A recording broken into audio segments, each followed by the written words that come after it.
Dr. McLeod's devotional is on No Good Deed Goes Unpunished.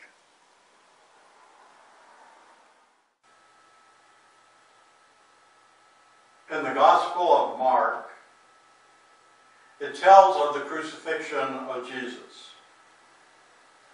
And it tells of Jesus being brought before Pontius Pilate, governor of Judea. And there was a mob cheering for Jesus to be crucified and punished. And Pilate answered and said unto the mob, What will ye then that I shall do unto him you call the King of the Jews?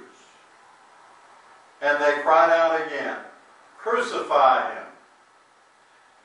Then Pilate said unto them, Why, what evil hath he done?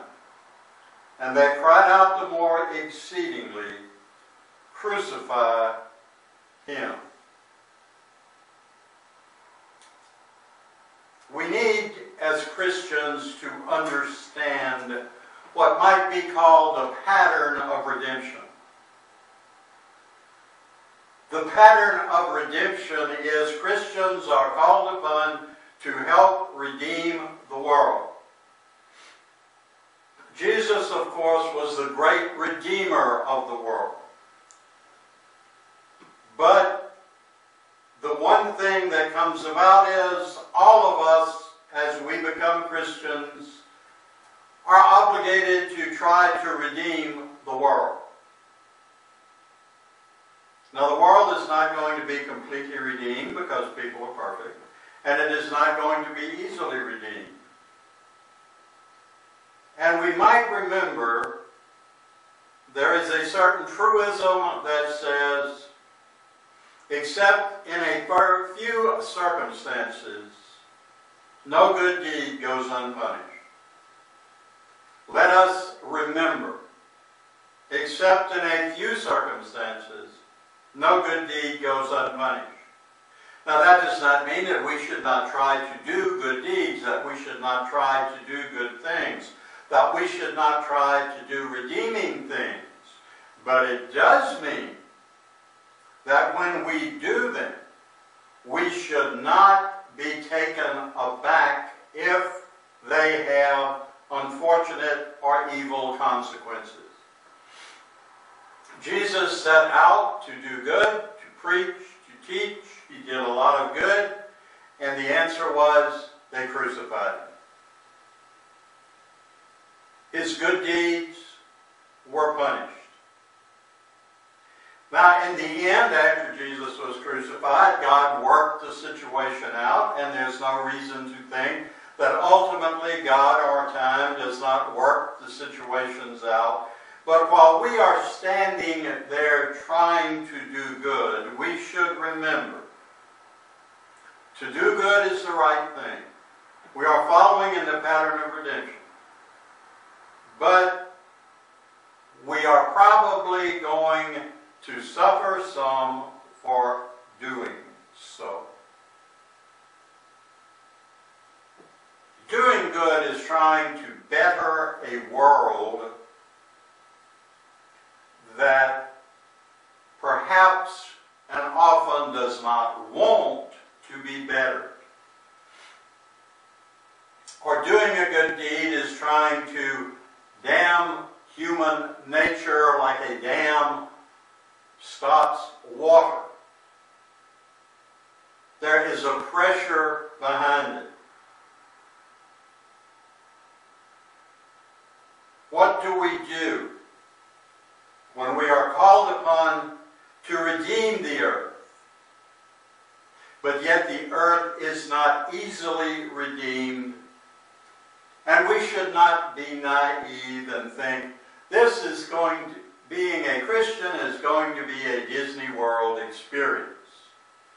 We go in and happily do a good deed, and then the person to whom the good deed is done happily receives it, and the curtain comes down happily at the end of the operetta. That is not the way life works.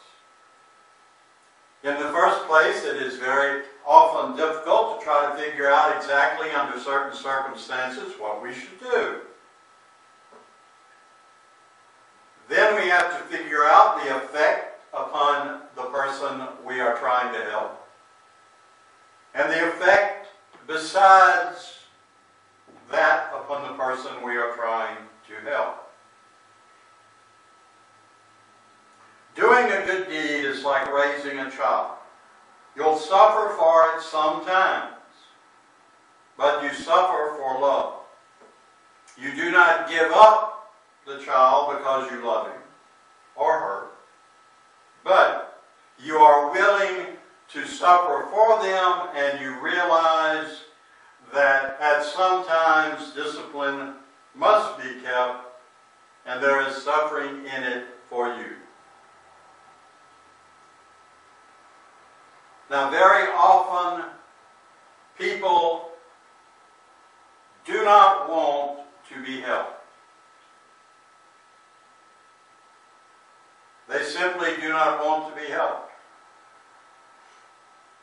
Now, they may say they want to be helped, but it has been my experience that most people come in and ask for advice or to do something, don't want advice, they want sympathy.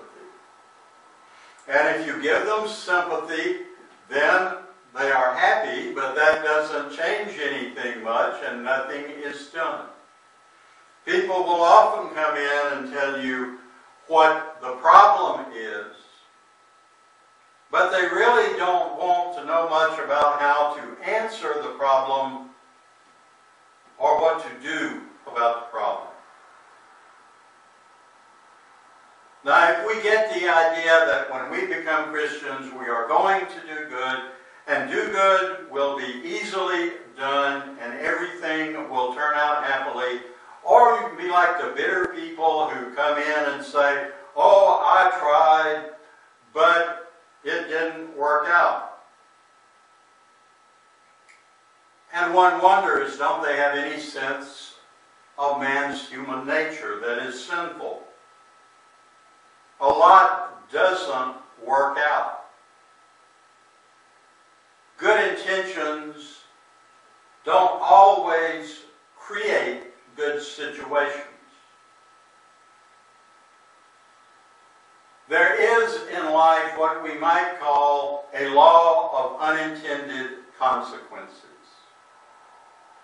And that is what we plan to do doesn't happen. Or the outcome we plan doesn't happen to do what we planned for it to do. Things are more complex, things are more complicated, things work at times in reverse. So what I'm trying to tell you is the call to be a Christian is not a simplistic experience in which you simply go in and try to do right and everything works out. Now, you do have an obligation to do something about what things you can help or do. But then what you think out to do may apply to the law of unintended consequences. And if you don't do anything in a situation where you could help, then you are shrinking and not growing as a person.